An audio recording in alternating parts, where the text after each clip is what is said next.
E agora a gente vai falar um pouco sobre relações harmônicas de espécies.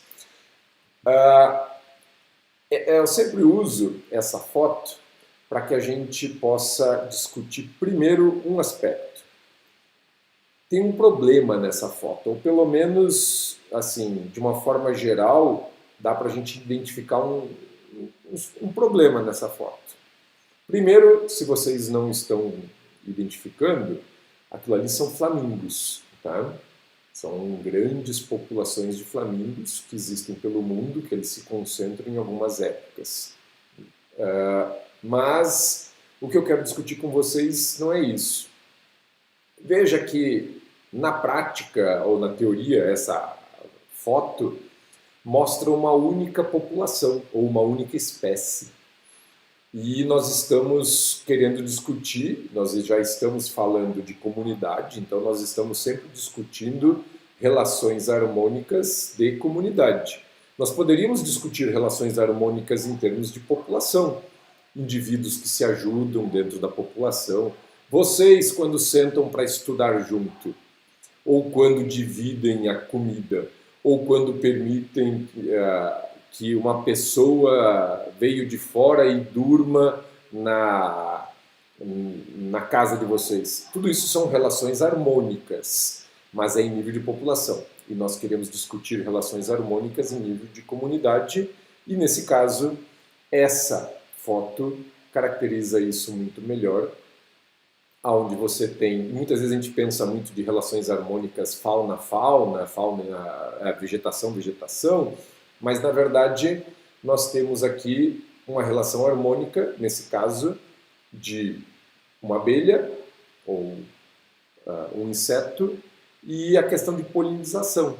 Obviamente isso é uma relação harmônica e a gente sabe, se vocês forem olhar na internet, que o quanto que as pessoas hoje em dia estão preocupadas com o sumiço das abelhas, da morte das abelhas, porque isso é extremamente importante em termos de polinização e produção de recursos. Tá? Vale a pena procurar isso na internet para vocês darem uma olhada.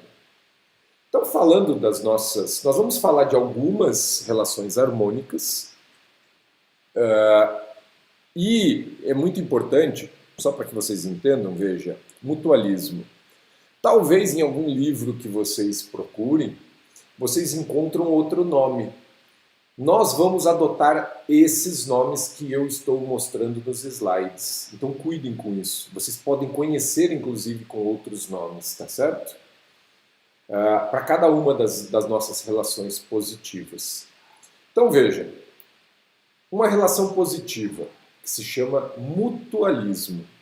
Se vocês ainda não conseguiram identificar o que é isso daqui, isso aqui é um líquen, tá certo? É uma relação harmônica de duas espécies e ela é positiva. Então, uma relação de mutualismo caracteriza o ganho para cada uma das espécies e ela é obrigatória. Existem várias. Vamos imaginar, por exemplo, o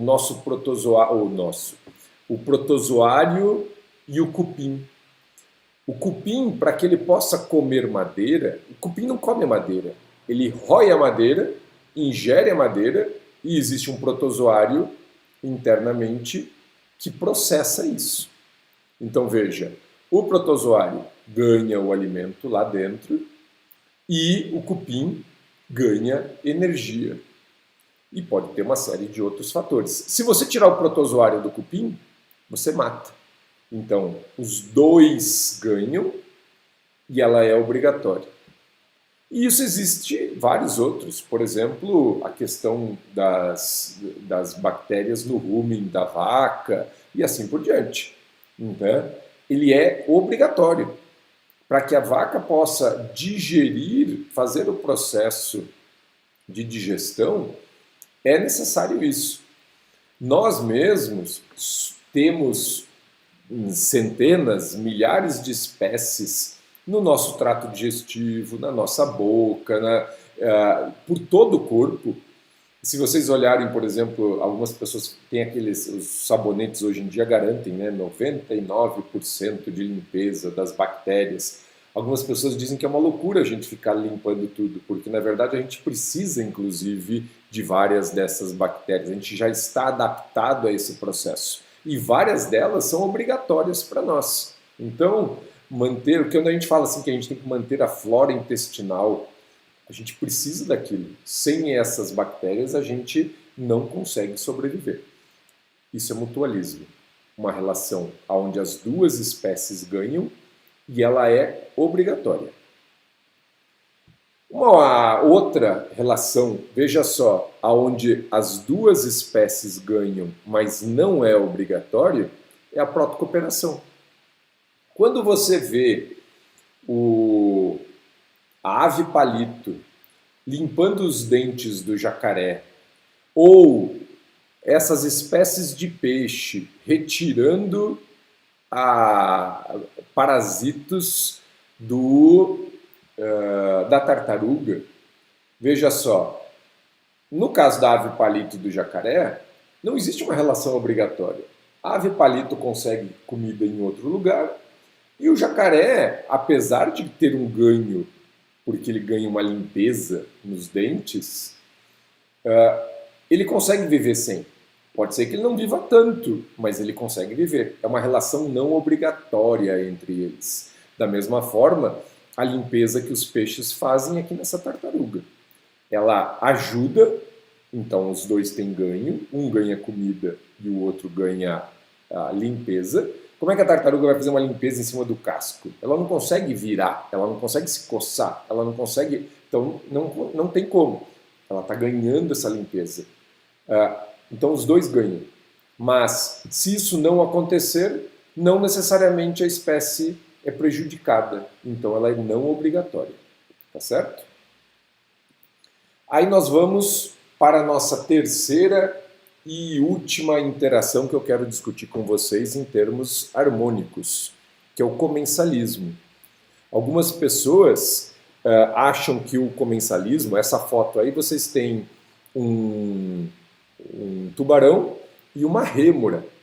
E aí as pessoas às vezes confundem a questão da rêmora com aqueles peixes que limpam vidro de aquário, o limpa-vidro aquele, tá? Então, assim, acham que a rêmora, nesse caso, está limpando o tubarão. Mas não é.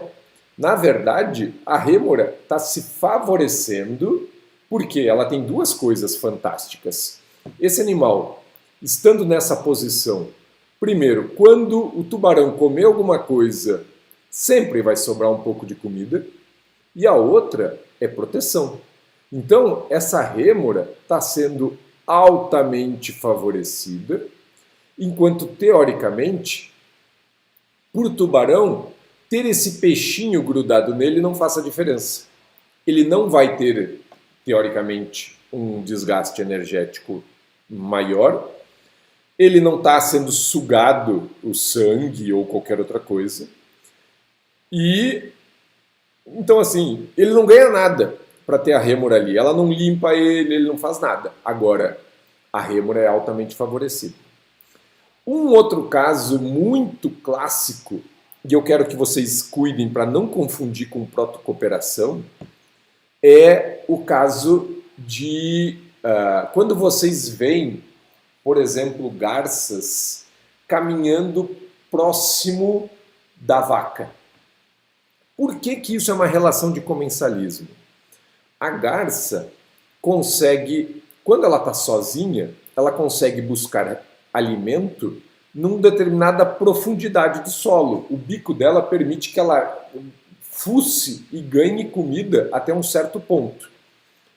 Quando ela vai atrás da vaca e a vaca pisa num banhado, o que acontece? O solo que está encharcado afunda e disponibiliza comida diferente, mais profunda. Então, a garça ou qualquer uma dessas aves que vão atrás está sendo favorecida em termos de alimento nesse caso não é nem a questão de proteção, é mais de alimento propriamente dito, ela está ganhando um novo recurso que não estaria disponível para ela se ela não estivesse próximo da vaca. E para a vaca, pouco importa, ela está caminhando, ela não está olhando para a garça e falando, eu vou fazer um favor para você, vou ter um desgaste maior, mas vou ficar pisoteando aqui para que você tenha uma comida. Não, ela está caminhando, criando um novo ambiente e liberando um novo recurso, sem saber. Então a vaca não ganha nada, e aí a relação aqui dela é zero, e a ave que está por perto ganha uma comida diferente, mais recurso. E isso é o comensalismo. Tá certo? Eu falei que essa aula ia ser barbada, né? Então, assim, essa é a nossa primeira aula de interação, e aqui a gente falou, então, de estrutura de comunidade, voltamos a falar um pouco e comentamos sobre índice de diversidade, e 3, relações harmônicas, que é importante que vocês entendam. Nossa próxima aula a gente vai abordar competição e a outra aula a gente vai abordar predação. Tá certo?